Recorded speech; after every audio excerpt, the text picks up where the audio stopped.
Le mariage est l'union sacrée entre deux personnes qui décident de s'engager l'une envers l'autre, devant Dieu et la société. C'est une alliance fondée sur l'amour, le respect, la fidélité et la responsabilité mutuelle. C'est bien plus qu'une simple union entre deux personnes. Les époux deviennent une seule chair, ce qui signifie une fusion de leurs âmes et esprits sous la bénédiction divine. Cette unité favorise la croissance spirituelle mutuelle, car les deux conjoints s'aident à se rapprocher de Dieu. Dans sa dimension spirituelle, il représente une alliance sacrée, un engagement divin qui reflète l'amour de Dieu et son dessein pour l'humanité. L'apôtre Paul compare le mariage à la relation entre Christ et l'Église. Marie, aimez vos femmes, comme Christ a aimé l'Église et s'est livré lui-même pour elle. Éphésiens 5h25. L'homme est appelé à aimer sa femme avec un amour sacrificiel, comme Christ a aimé l'Église. La femme est appelée à respecter son mari et à se soumettre avec amour, Éphésiens 5, 22-24. Le mariage devient ainsi un témoignage vivant de l'amour et de la grâce de Dieu. Dans le monde spirituel, le mariage est un vœu sacré, et rompre cette alliance peut avoir des conséquences spirituelles et émotionnelles profondes. C'est pourquoi il doit être fondé sur des bases solides. La prière ensemble. L'obéissance à la parole de Dieu. Le pardon et la grâce. Le respect des principes divins. Un mariage aligné avec Dieu attire sa bénédiction. Jésus a lui-même honoré le mariage en faisant son premier miracle aux noces de Cana, Jean 2, 1-11. Cela montre que Dieu veut que le couple vive dans la joie et l'abondance. Il soutient les époux qui mettent leur confiance en lui.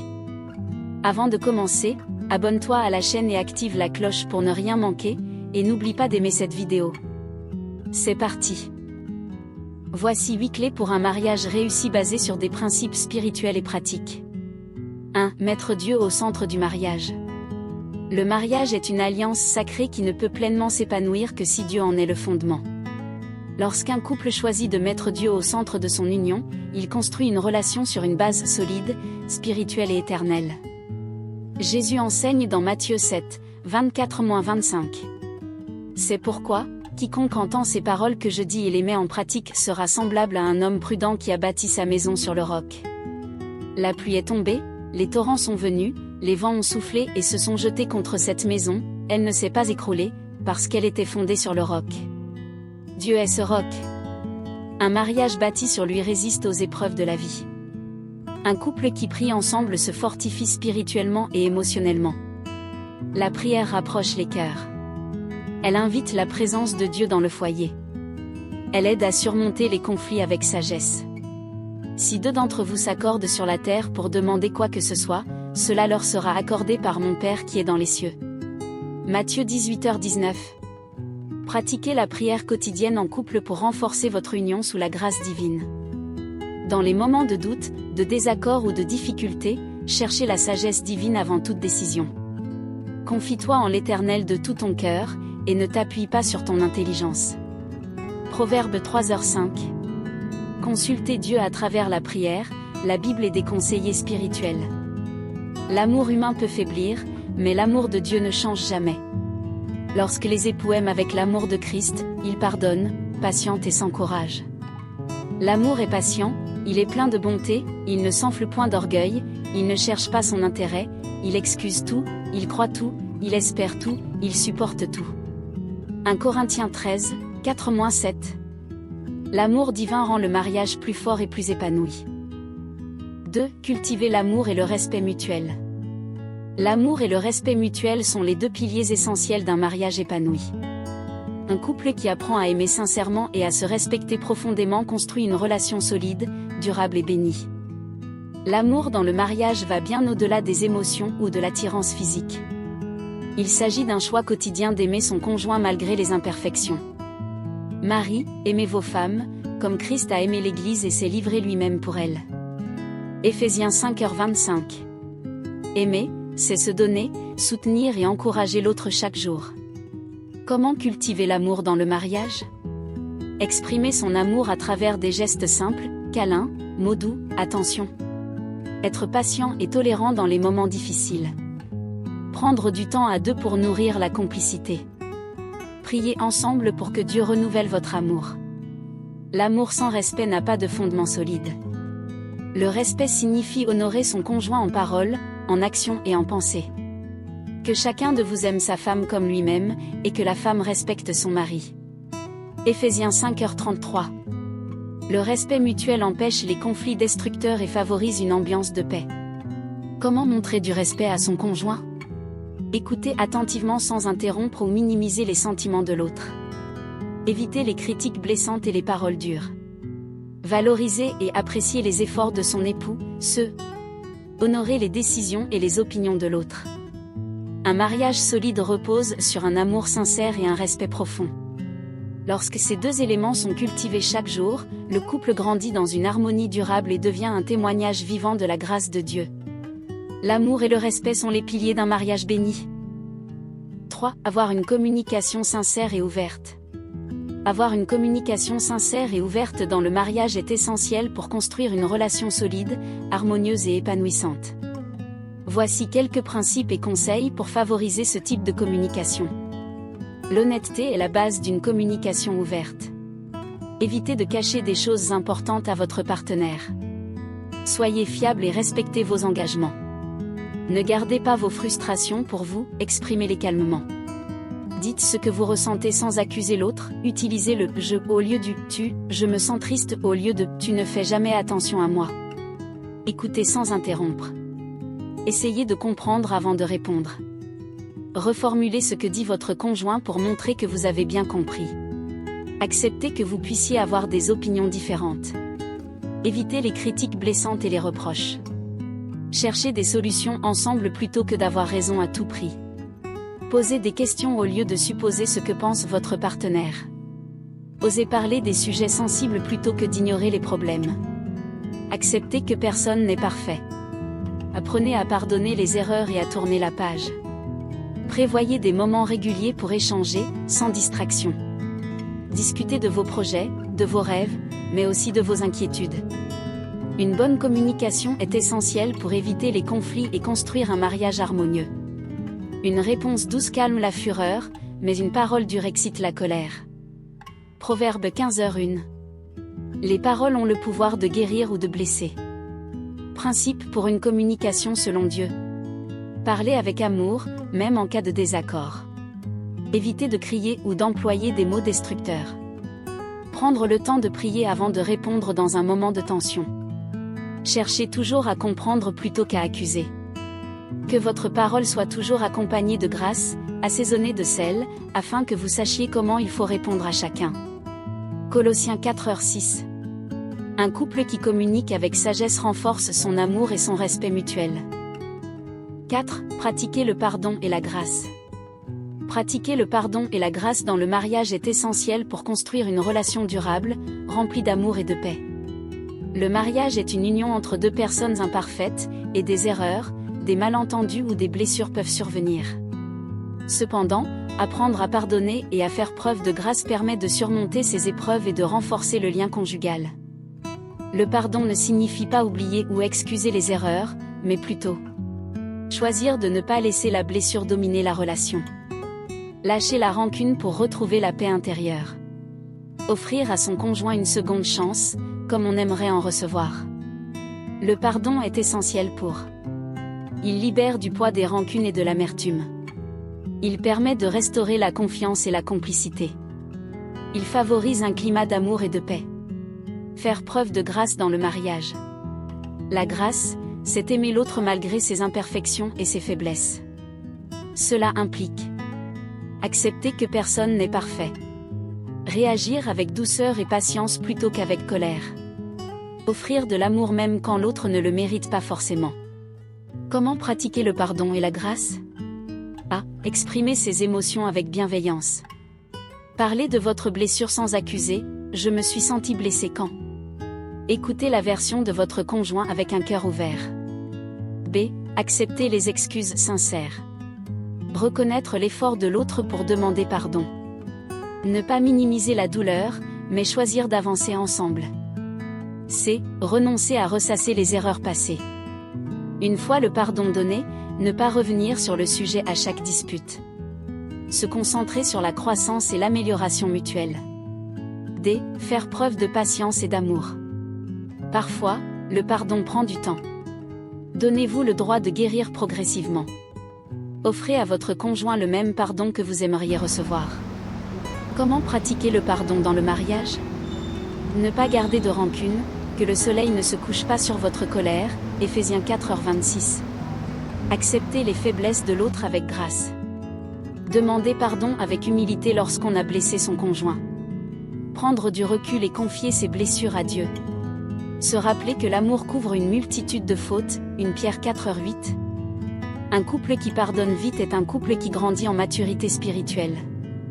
Le mariage est un voyage où chacun apprend, grandit et évolue.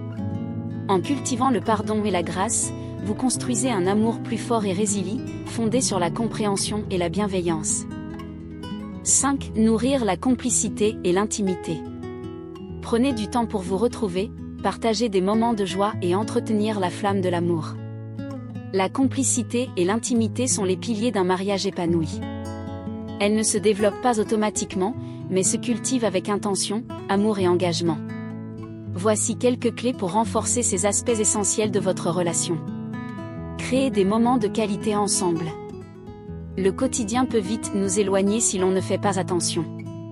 Pour entretenir la complicité, planifiez régulièrement des rendez-vous en amoureux, même simples. Partagez des activités communes qui vous passionnent, cuisine, sport, voyage, jeux, etc. Instaurez des rituels de couple, une promenade après le dîner, un café ensemble le matin. Communiquez avec authenticité et bienveillance. Une communication ouverte renforce l'intimité émotionnelle. Prenez le temps de vous écouter sans juger. Exprimez vos rêves, vos craintes et vos désirs en toute transparence. Montrez de l'intérêt pour les pensées et les sentiments de votre conjoint. Entretenir le contact physique et l'intimité affective. L'intimité ne se limite pas à la sexualité, elle inclut aussi les gestes tendres au quotidien, câlins, baisers, touchés affectueux. Les regards et sourires complices qui renforcent la connexion. Le fait de prendre du temps pour l'intimité physique, en entretenant la passion et le désir. Cultivez l'humour et la légèreté. Le rire est un ciment puissant dans un couple. Partagez des moments drôles, des blagues et des souvenirs joyeux. Apprenez à ne pas prendre tout trop au sérieux et à désamorcer les tensions avec humour. Se soutenir mutuellement. La complicité grandit quand on sait que l'on peut compter l'un sur l'autre. Soyez le plus grand soutien de votre conjoint dans les moments difficiles. Encouragez ses projets et célébrez ensemble chaque réussite. Rassurez votre partenaire de votre engagement, même dans les tempêtes. Surprendre et entretenir la flamme. Écrivez des petits mots doux ou envoyez des messages attentionnés. Organisez des surprises pour casser la routine, week-end improvisé, dîner spécial. Expérimentez de nouvelles expériences ensemble, pour raviver la passion et l'excitation. Pratiquez la gratitude et l'admiration. Exprimez votre reconnaissance pour les petites attentions de l'autre. Rappelez à votre conjoint ce que vous aimez chez lui et elle. Valorisez ses efforts et montrez-lui qu'il est apprécié. Un mariage heureux et complice ne se construit pas en un jour, mais en cultivant l'amour au quotidien. Plus vous investissez dans votre relation, plus elle devient forte et épanouissante. 6. Être un soutien dans les épreuves. Être un soutien dans les épreuves dans le mariage est essentiel pour bâtir une relation solide et durable. Soyez l'épaule sur laquelle votre conjoint peut s'appuyer, les moments difficiles sont inévitables, mais ils peuvent renforcer les liens si les deux partenaires se soutiennent mutuellement avec amour, patience et compréhension. Voici quelques principes bibliques et pratiques pour être un soutien fidèle dans les épreuves du mariage. Être un soutien commence par la présence, tant physique qu'émotionnelle. Lorsque votre partenaire traverse une épreuve, il est essentiel d'être là pour lui ou elle, d'offrir une écoute attentive et d'être prêt à aider de manière concrète. Romains 12h15, réjouissez-vous avec ceux qui se réjouissent, pleurez avec ceux qui pleurent. Cela implique d'entrer dans les émotions de l'autre, de comprendre sa douleur et de la partager. Prendre sur soi et être patient. Les épreuves peuvent être longues et épuisantes. Dans ces moments, il est important d'agir avec patience, d'être un soutien stable, et de faire preuve de douceur. Le véritable amour dans le mariage, selon la Bible, est longanime et ne se décourage pas facilement.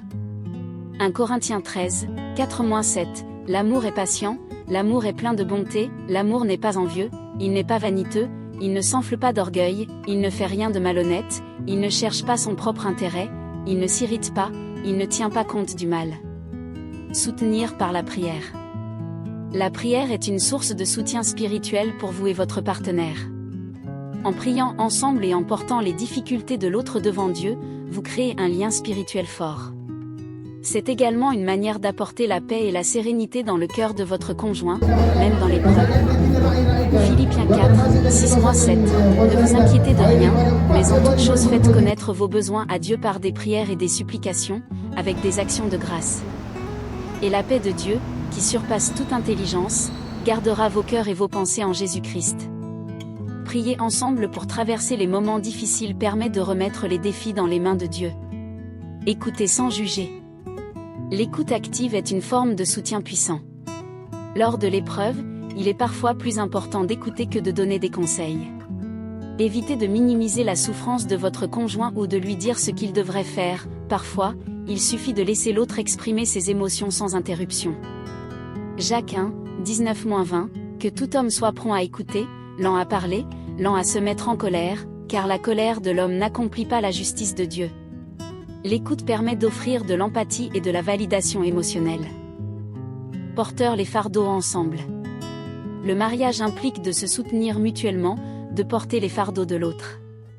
Lorsque l'un des conjoints traverse une épreuve, l'autre doit l'aider à porter cette lourde charge, que ce soit dans le domaine émotionnel, pratique ou financier.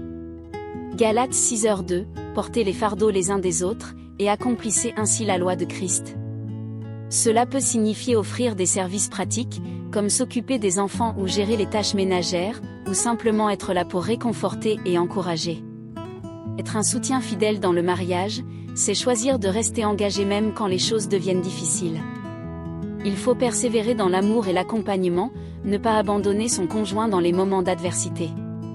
Hébreux 10, 24-25, veillons les uns sur les autres, pour nous exciter à l'amour et aux bonnes œuvres, ne nous abandonnons pas l'un l'autre, comme certains en ont l'habitude, mais exhortons-nous réciproquement, et cela d'autant plus que vous voyez s'approcher le jour. Le soutien constant dans les épreuves montre votre engagement et renforce l'amour dans le couple. Offrir des paroles d'encouragement et de réconfort. Dans les épreuves, il est important de réconforter et d'encourager son partenaire. En tant que mari et femme, vous êtes les premières personnes qui doivent se soutenir mutuellement par des mots d'espoir, de foi et de réconfort. 2 Corinthiens 1, 3-4, Béni soit Dieu, le Père de notre Seigneur Jésus-Christ, le Père des miséricordes et le Dieu de toute consolation, qui nous console dans toutes nos afflictions, afin que nous puissions, à notre tour, consoler ceux qui se trouvent dans n'importe quelle affliction, par la consolation dont nous-mêmes sommes consolés de Dieu. Faire preuve de compréhension et de tendresse. Les épreuves peuvent rendre une personne plus vulnérable. Être un soutien, c'est aussi faire preuve de tendresse, de douceur et de compréhension envers votre conjoint. Évitez les reproches et les jugements, et optez pour des mots réconfortants et apaisants. Éphésiens 4h2, soyez toujours humbles, doux et patients. Supportez-vous les uns les autres avec amour. 7. Gérez les conflits avec sagesse.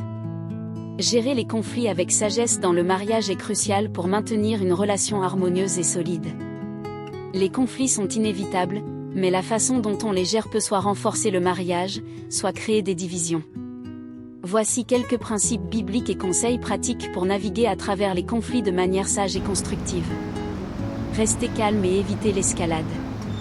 L'une des clés pour gérer les conflits avec sagesse est de rester calme.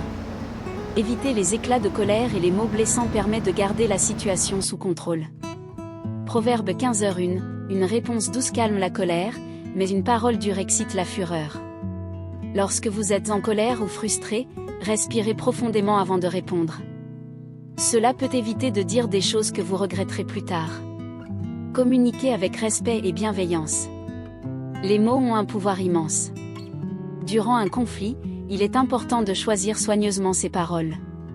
Utilisez un langage qui construit, et non qui détruit. Cela permet de résoudre le problème sans créer de rancune.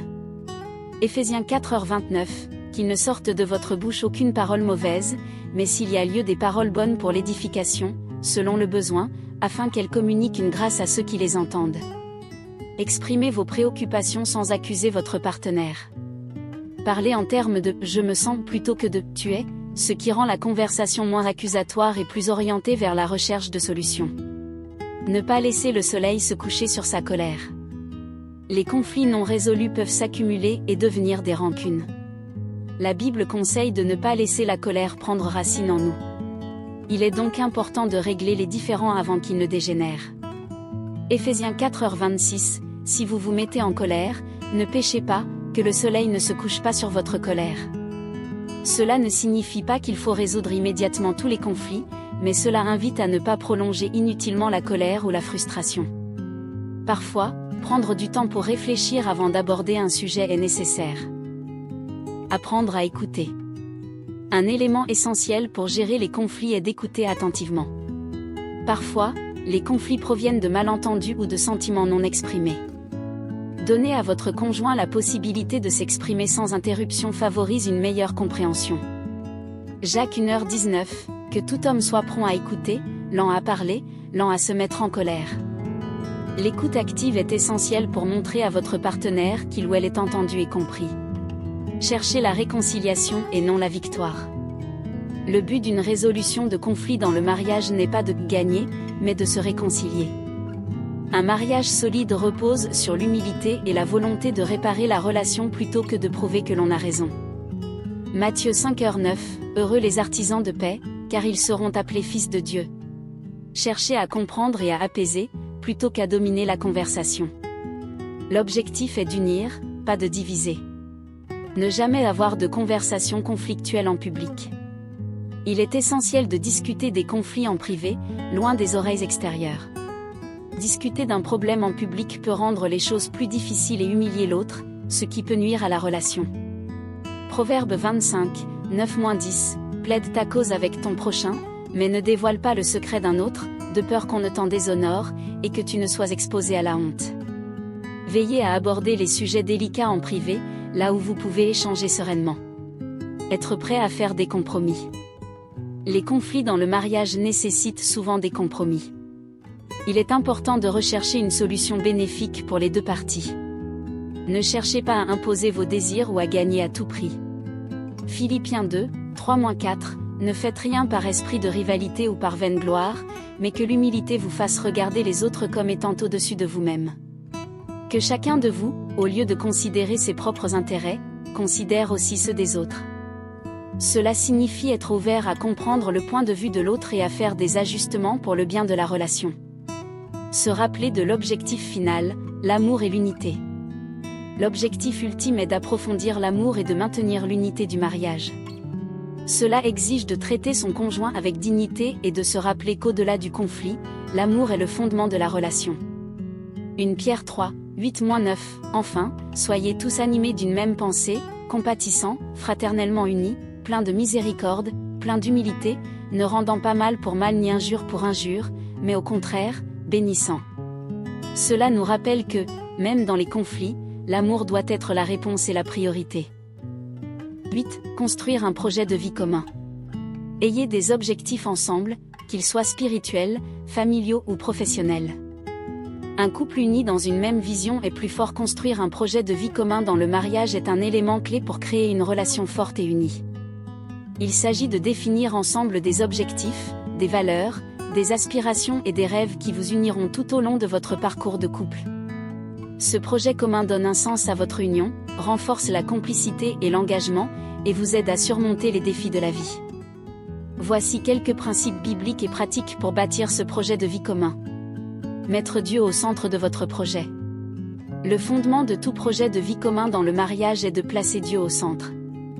Lorsque vous travaillez ensemble pour honorer Dieu dans votre union, votre projet est orienté vers des objectifs plus élevés et durables. Ce projet devient alors non seulement un moyen de grandir ensemble en tant que couple, mais aussi de servir Dieu et d'accomplir sa volonté dans votre vie.